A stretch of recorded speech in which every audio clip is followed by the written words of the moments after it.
Hello friends, இன்றைக்கி நம்ம Osama bin Laden எப்படி இருந்தால் அதை தான் நம்ம இந்த வீடியோவில் பார்க்க போகிறோம். உங்கள் எல்லாருக்குமே தெரியும், ஒசாமா பின் லேடன் ஒரு மிகப்பெரிய தீவிரவாதி.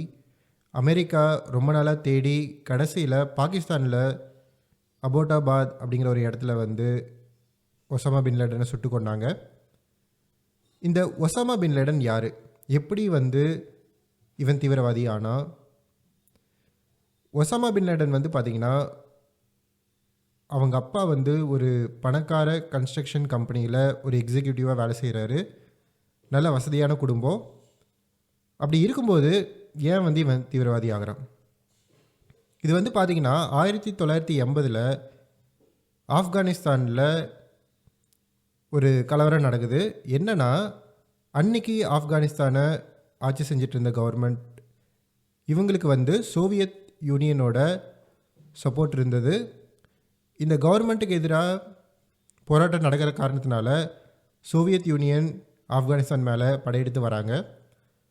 இந்த டைமில் பார்த்திங்கன்னா சோவியத் யூனியனுக்கும் அமெரிக்காவுக்கும் பனிப்போர் நடந்துகிட்டு இருந்தது. இன்றைக்கி வரைக்குமே இவங்க ரெண்டு பேருக்குள்ள பனிப்போர் போயிட்டே தான் இருக்குது. அன்றைக்குமே பார்த்திங்கன்னா சோவியத் யூனியன் ஆப்கானிஸ்தான் மேலே படையெடுத்ததுனால யூஎஸ் என்ன பண்ணுறாங்க, இவங்க சோவியத் யூனியன் எப்படியாவது தோக்கணும் அப்படின்னு சொல்லிட்டு இவங்க சில பேருக்கு ட்ரைனிங் கொடுக்குறாங்க. இவங்களை பார்த்திங்கன்னா முஜாஹிதீன் அப்படின்னு சொல்லுவாங்க.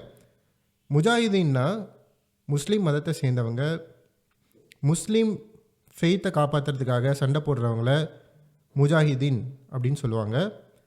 இந்த மாதிரி ஒரு 1000க்கு மேற்பட்ட முஜாஹிதீன் இவங்களுக்கு யுனைடெட் ஸ்டேட்ஸோடைய உளவு ஏஜென்சி, சென்ட்ரல் இன்டெலிஜென்ஸ் ஏஜென்சி இவங்க ட்ரைனிங் கொடுக்குறாங்க. இந்த முஜாஹிதீன்ஸ் தான் பின்னாளில் அல்கொய்தாவாக மாறுது. இந்த ட்ரெயின் பண்ண முஜாஹிதீன்ஸில் ஒசாமா பின் லேடனும் ஒருத்தர்.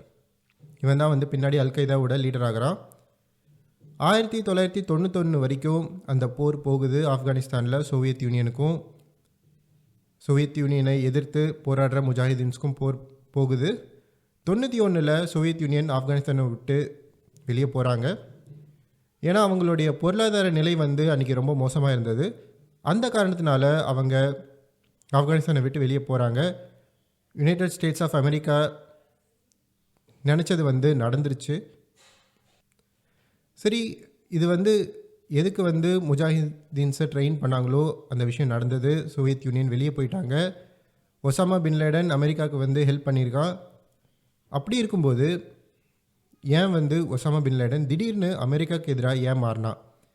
இதுக்கு என்ன காரணம் அப்படின்னு பார்த்தீங்கன்னா, இந்த போர் முடியுது. அதாவது ஆப்கானிஸ்தான் சோவியத் யூனியன் போர் முடிவுக்கு வருது. சோவியத் யூனியன் வெளியே போயிட்டாங்க. அதே நேரத்தில் இன்னொரு விஷயம் நடக்குது. என்ன அப்படின்னு பார்த்தீங்கன்னா, ஈராக் குவைத் மேலே படையெடுத்து போகிறாங்க. படையெடுத்து போய் குவைத்தை ஃபுல்லாக பிடிச்சிட்டாங்க. எல்லா நாடுகளும் கண்டனம் தெரிவிக்கிறாங்க. அதாவது ஈராக், நீ குவைத்தை விட்டுரு, குவைத்தை விட்டு நீ வெளியே வா அப்படின்னு சொல்லிட்டு ஈராக்குக்கு எல்லாருமே கண்டனம் தெரிவிக்கிறாங்க. யுனைடெட் நேஷன்ஸ் செக்யூரிட்டி கவுன்சில் அவங்களும் சொல்கிறாங்க, ஈராக் நீ குவைத்தை விட்டுரு, குவைத் மேலே நீ படையெடுத்து போய் பிடிச்சிட்ட, இதோடு நிறுத்திக்கோ, நீ குவைத்தை விட்டு வெளியே வந்துரு அப்படின்னு சொல்லி எல்லா நாடுகளும் சொல்கிறாங்க. ஆனால் ஈராக் கேட்கல. சரி, ஈராக் ஏன் திடீர்னு குவைத் மேலே படையெடுத்தாங்க அப்படின்னு பார்த்தீங்கன்னா, ஈரானுக்கும் ஈராக்குக்கும் இதுக்கு முன்னாடி போர் நடந்துகிட்டு இருந்தது. அந்த போரில் செலவு பண்ணுறதுக்கு ஈராக் கிட்ட தேவையான அளவுக்கு பணம் இல்லை. இந்த காரணத்தினால ஈராக் குவைத் கிட்ட பணம் வாங்கியிருந்தாங்க. கிட்டத்தட்ட அந்த நாளில் $14 பில்லியன் அப்படின்னு சொல்கிறாங்க. அந்த $14 பில்லியன் திருப்பி கொடுக்க முடியாத ஒரு சூழ்நிலை ஈராக்குக்கு. இதனால என்ன பண்ணுறாங்க அப்படின்னு பார்த்தீங்கன்னா, குவைத் இன்னொரு நாடாக இருந்தால் தானே நம்ம திரும்பி பணம் கொடுக்கணும். நம்ம குவைத்தை பிடிச்சிட்டா அந்த பணம் கொடுக்க தேவையில்ல. இந்த காரணத்தினால ஈராக் குவைத் மேலே படையெடுக்கிறாங்க. படையெடுத்து ஜெயிச்சிட்டாங்க. ஆனால் மற்ற நாடுகள் எல்லாம் கண்டனம் தெரிவிக்கிறாங்க, நீ குவைத்தை விட்டுரு அப்படின்னு சொல்லி கண்டனம் தெரிவிக்கிறாங்க. அதுக்கு ஒரு டெட்லைன் கொடுக்குறாங்க. இந்த டெட்லைனுக்குள்ளே ஈராக் குவைத்தை விட்டு வெளியேறணும் அப்படின்னு சொல்கிறாங்க. ஆனால் ஈராக் கேட்கல, அந்த இடத்த விட்டு வெளியே வரலை. சவுதி அரேபியா வந்து என்ன பண்ணுறாங்க அப்படின்னு பார்த்தீங்கன்னா, யுனைடெட் ஸ்டேட்ஸை சவுதி கூப்பிட்றாங்க, உங்களோட ஆர்மியை நீங்கள் இங்கே வச்சுக்கோங்க, வச்சு ஈராக் கூட சண்டை போடுங்க, சண்டை போட்டு குவைத்திலேருந்து ஈராக்கை வெளியே அனுப்புங்க அப்படின்னு சொல்லி பிளான் போடுறாங்க. இதுதான் வந்து ஒசாமா பின் லேடன் தீவிரவாதியாக மாறுறதுக்கு ஒரு முக்கியமான காரணமாக இருந்தது அப்படின்னு சொல்கிறாங்க. என்னாச்சு அப்படின்னு பார்த்தீங்கன்னா, இஸ்லாமியர்களுக்கு சவுதி அரேபியா ஒரு புனித ஸ்தலம். ஏன்னா சவுதி அரேபியாவில் மெக்கா இருக்குது, மெதினா இருக்குது. இந்த மாதிரி ஒரு புனித நிலத்தில் வேற்று மதத்தை சேர்ந்தவங்க ஏன் வரணும் அப்படின்னு சொல்லிட்டு ஒசாமா பின் லேடன் எதிர்ப்பு தெரிவித்ததாகவும், அது மட்டும் இல்லாமல் சவுதிஸ் கிட்ட வந்து ஒசாமா பின் லேடன் கேட்குறான், நீங்கள் வந்து என்ன அனுப்புங்க, ஈராக்குக்கு எதிராக நான் சண்டை போட்டு குவைத்திலேருந்து ஈராக்கை நான் வெளியே அனுப்புகிறேன் அப்படின்னு சொல்லிட்டு சவுதீஸ் கிட்ட வந்து கேட்குறான். கேட்டாலும் சவுதி அரேபியன்ஸ் வந்து அவனோட ஹெல்ப்பை எடுத்துக்கல, அமெரிக்காவை வந்து கூப்பிட்டாங்க அப்படின்னு சொல்கிறாங்க. இதுதான் வந்து ஒசாமா பின் லேடன் அமெரிக்காவுக்கு எதிராக மாற காரணம். அதாவது புனித நிலத்தில் முஸ்லீம் அல்லாத மதத்தை சேர்ந்தவங்க கிட்டத்தட்ட ஒரு 5 லட்சம் பேர் சவுதி அரேபியாவுக்கு யுனைடெட் ஸ்டேட்ஸோட படைகள் வந்தாங்க அப்படின்னு சொல்கிறாங்க. இதனால தான் வந்து ஒசாமா பின் லேடன் அமெரிக்காவுக்கு எதிராக மாறி அன்னிலிருந்து அமெரிக்காவுக்கு எதிராக போராளிகளை வந்து சொமாலியாவில் ட்ரெயின் பண்ணுறான், கென்யாவில் ட்ரெயின் பண்ணுறான். இந்த மாதிரி அமெரிக்காவுக்கு எதிரான ஆக்டிவிட்டீஸை வந்து ஒசாமா பின் லேடன் வந்து ஆரம்பிக்கிறான். அதுக்கப்புறம் என்னாச்சு அப்படின்னு பார்த்தீங்கன்னா, 1998 இந்த இன்சிடெண்ட் நடக்குது. 98 அந்த இன்சிடெண்ட் வரைக்கும் யாருமே ஒசாமா பின் லேடனை வந்து பெருசாக கண்டுக்கல. அவன் வந்து மோஸ்ட் வாண்டட் லிஸ்ட்டில் வந்துட்டான். ஏன்னா வந்து அமெரிக்காவுக்கு எதிராக வந்து போராளிகளை வந்து இவன் ரெடி பண்ணுறான், சொமாலியா கென்யாவில் ரெடி பண்ணுறான். இதனால் வந்து மோஸ்ட் வாண்டட் லிஸ்ட்டில் வந்துட்டான். ஆனால் இவனை வந்து உலகம் வந்து ரொம்ப சீரியஸாக எடுத்துக்கல. 1998 வந்து என்ன நடக்குது அப்படின்னு பார்த்தீங்கன்னா, டான்சானியா, கென்யா இந்த இடங்களில் இருக்கிற அமெரிக்க தூதரகத்துக்கு மேலே ஒரு அட்டாக் நடத்துகிறான். அந்த அட்டாக்கில் கிட்டத்தட்ட ஒரு 230 பேர் வந்து இறந்துட்டாங்க. இதுதான் வந்து ஒசாமா பின் லேடனை உலகம் ஃபுல்லாக வந்து தெரிய வச்சது அப்படின்னு சொல்கிறாங்க. அதாவது எல்லாருக்குமே ஒசாமா பின் லேடன் ஒரு மிகப்பெரிய ஒரு தீவிரவாதி இருக்கான் அப்படிங்கிறது வந்து எல்லாருக்கும் தெரிய வந்தது இந்த இன்சிடெண்ட்டால் அப்படின்னு சொல்கிறாங்க. அதுக்கப்புறம் கிட்டத்தட்ட ஒரு 3 வருஷம் கழித்து எல்லாருக்குமே தெரிஞ்ச ஒரு இன்சிடெண்ட் வந்து நடக்குது. வேர்ல்ட் ட்ரேட் சென்டர் இரட்டை கோபுரம் ஏரோப்ளேனால் வச்சு தாக்குறான். அந்த இன்சிடெண்ட், அதாவது அந்த ஆக்சிடெண்ட் நடந்த உடனே எல்லாருக்கும் தெரிய வருது இது வந்து ஒசாமா பின் லேடன் தான் பண்ணியிருக்கான். இதுக்கப்புறம் தான் வந்து அமெரிக்கா ஒசாமா பின் லேடன் மேலே வந்து பயங்கர ஃபோக்கஸ் ஆக ஆரம்பித்தாங்க. புஷ் வந்து எல்லாருக்கிட்டையும் வந்து சொல்கிறாரு, ஒசாமா பின் லேடன் உங்களுக்கு யாருக்காவது எங்கே இருக்கான்னு தெரிஞ்சால் உடனே எங்ககிட்ட கொடுத்துருங்க அப்படின்னு சொல்கிறாங்க. ஆனால் யாருமே முன் வரல. அதாவது ஒசாமா பின் லேடன் இருக்கிற இடத்த யாருமே காட்டி கொடுக்கல. இவங்களுக்கு வந்து ஒரு நியூஸ் தெரிய வருது, ஒசாமா பின் லேடன் வந்து ஆப்கானிஸ்தானில் பதுங்கியிருக்கான் அப்படின்னு சொல்லி ஒரு நியூஸ் வருது. இந்த நியூஸ் கேட்டவுடனே புஷ் வந்து மறுபடியும் ஆப்கானிஸ்தான்கிட்ட வந்து கேட்குறாங்க, நீ ஒசாமா பின் லேடனை திருப்பி கொடுத்துரு. ஆனால் ஆப்கானிஸ்தானில் செய்யலை. இதனால தான் வந்து 2001 யுனைடெட் ஸ்டேட்ஸ் ஆப்கானிஸ்தான் மேலே படையெடுக்கிறாங்க.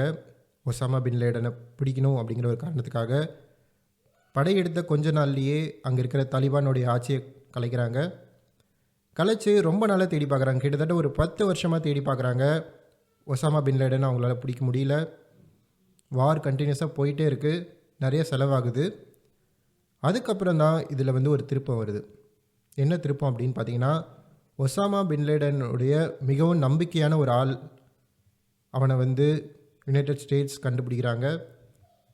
கண்டுபிடிச்சி அவனை வந்து பின்தொடர ஆரம்பிக்கிறாங்க. கிட்டத்தட்ட ஒரு 2 வருஷமாக அவனை பின்தொடர்ந்து அவங்களுக்கு வந்து ஒரு விஷயம் புரியுது. அதாவது ஒசாமா பின் லேடன் ஆப்கானிஸ்தானில் இல்லை, பாகிஸ்தானில் அபோட்டாபாத் அப்படிங்கிற ஒரு ஏரியாவில் இருக்கான் அப்படிங்கிறது வந்து எல்லாருக்கும் தெரிய வருது. இந்த இடத்த கிட்டத்தட்ட 2 வருஷம் அந்த நம்பகமான ஆளை பின்தொடர்ந்து அவங்க அந்த ஏரியாவை வந்து கண்டுபிடிக்கிறாங்க. அதாவது இந்த ஏரியாவில் எங்கேயோ இருக்கா அப்படிங்கிறது மட்டும் தெரியுது. ஆனால் அந்த ஏரியாவில் எங்கே அது வந்து அவங்களால இன்னும் கண்டுபிடிக்க முடியல. அதுக்கு இன்னும் 1 வருஷம் செலவு பண்ணுறாங்க. அந்த 1 வருஷத்தில் அந்த ஒசாமா பின் லேடன் இருக்கிற அந்த பில்டிங் இதுதான் அப்படிங்கிறது வந்து அவங்களுக்கு தெரிய வருது. தெரிய வந்தோடனே அந்த ஏரியாவை வந்து பார்க்குறாங்க. பார்த்தா அது வந்து மிலிட்ரி அஃபிஷியல்ஸ், பாகிஸ்தானுடைய மிலிட்ரி அஃபிஷியல்ஸ் தங்குற ஏரியா, ரிட்டையர்டு அஃபிஷியல்ஸ் தங்குற ஏரியா. அதுவும் இல்லாமல் அந்த வீட்டுக்கு பக்கத்தில் பாகிஸ்தானுடைய மிலிட்ரி பேஸ் இருக்குது, பக்கத்தில் மிலிட்ரி ஏர்ஃபீல்டு இருக்குது. இப்படி இருக்கும்போது எப்படி வந்து ஒசாமா பின் லேடனை பிடிக்கிறது அப்படின்னு வந்து அமெரிக்கா யோசிக்கிறாங்க.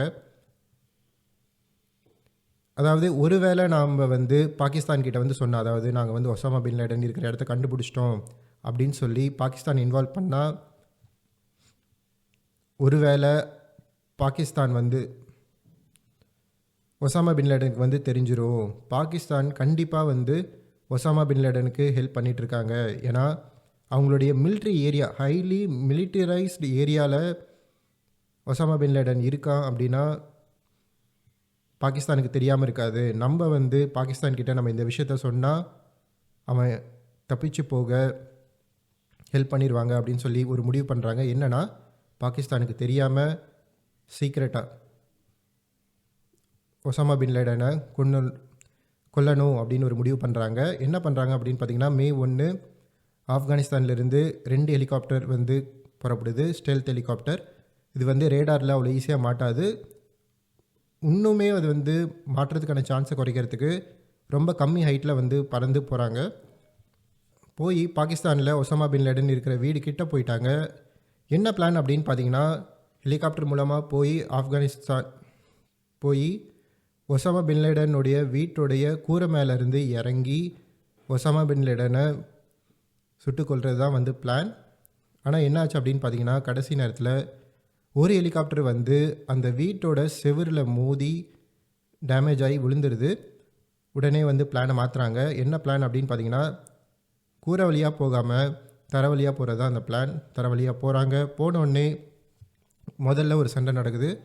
அந்த சண்டையில் ஒசாமா பின் லேடனுடைய நம்பிக்கையான ஆள், அப்புறம் அவனுடைய மனைவி 2 பேரும் வந்து சாவடிக்கப்படுறாங்க. அடுத்து வந்து ஒசாமா பின் லேடனுடைய பிரதர் வந்து வரான், அவனை கொல்றாங்க. அடுத்து ஒசாமா பின் லேடனுடைய பையன் வந்து யுனைடெட் ஸ்டேட்ஸ் ஆர்மி மேலே பாயிறான், சீல்ஸ் மேலே பாயிறான், அவனை கொல்றாங்க. கடைசியாக ஒசாமா பின் லேடன் அந்த வீட்டில் 3வது மாடியில் இருந்ததாக சொல்கிறாங்க. அந்த 3வது மாடியில் ஒசாமா பின் லேடனை கொல்றாங்க. கொன்னுட்டு அவனோட பாடியை அங்கேருந்து அந்த வீட்டிலேருந்து வேக வேகமாக ஹெலிகாப்டரில் ஏற்றி அங்கேருந்து எல்லா யுஎஸ் சீல்ஸும் அங்கேருந்து கிளம்புறாங்க. ஏன்னா பாகிஸ்தான் வந்துடுவாங்கன்னு சொல்லிட்டு கிளம்புறாங்க. கிளம்புன கொஞ்ச நேரத்தில் அந்த இடத்துக்கு பாகிஸ்தானுடைய மிலிட்ரி அஃபிஷியல்ஸ் வராங்க. இதுதான் வந்து ஒசாமா பின் லேடன் இறந்த கதை. அதாவது இப்படி தான் பிளான் பண்ணி ஒசாமா பின் லேடனை வந்து அமெரிக்கா கொன்னாங்க. கொன்று 12 மணி நேரத்தில் அவனை அரேபியன் சீல தூக்கி போட்டாங்க அப்படின்னு சொல்கிறாங்க. இந்த வீடியோ உங்களுக்கு பிடிச்சிருக்குன்னு நினைக்கிறேன். பிடிச்சிருந்தால் லைக் பண்ணுங்கள். இது வரைக்கும் இந்த சேனலுக்கு நீங்கள் சப்ஸ்கிரைப் பண்ணலை அப்படின்னா மறக்காமல் சப்ஸ்கிரைப் பண்ணுங்கள். Have a good day.